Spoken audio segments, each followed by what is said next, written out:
Hello, welcome to 𝒂𝒆 macro class.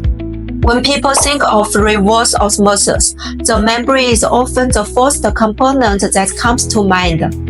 But stable operation depends not only on the membrane and the pump, it also requires well-designed control logic. Part 1. Why our system need a control logic. A typical RO system includes feed water storage, retreatment, high-pressure feed, membrane separation, and permeate storage. One key to stable RO operation is keeping the high-pressure pump within suitable operating conditions, so that it can provide the pressure required by the membrane module. If feed water is insufficient, pressure becomes abnormal or level interlock fails. Production may decrease and the system may alarm or shut down. In severe cases, equipment may be damaged. That is why RO systems use control logic to coordinate operating conditions and provide protection. Part 2. What control functions can a pump controller support? In practice, a pump controller with the required sensor inputs, outputs, and interlock logic can support several types of control.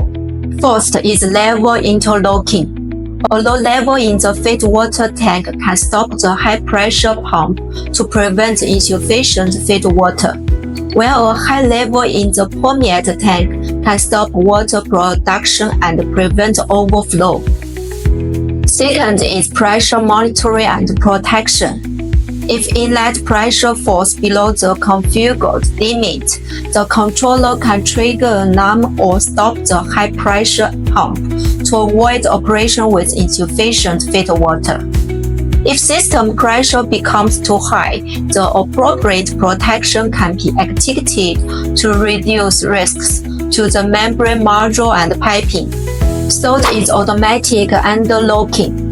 By combining level, pressure, and pump operating status, the system can start, stop, and coordinate equipment according to defined conditions instead of relying on isolated actions. In our system, the goal is not simply to add more protection functions, but to establish clear interlocks that help prevent nuisance trips and frequent cycling.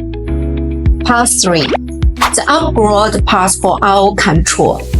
RO control is moving beyond the basic start-stop operation and single-point protection toward coordinated control, alarm management, and remote visibility. When a controller has a communication interface and is connected to a supervisory system, it can support remote status, viewing, data feedback, and alarm notifications. This helps operators understand the system conditions more quickly and may reduce unnecessary on-site inspection. In your project, does the RO system still use basic start-stop control, or has it already integrated level, pressure, and remote management? Share your thoughts or questions in the comments. That's all for today. Follow us for more tips and insights. See you in the next session.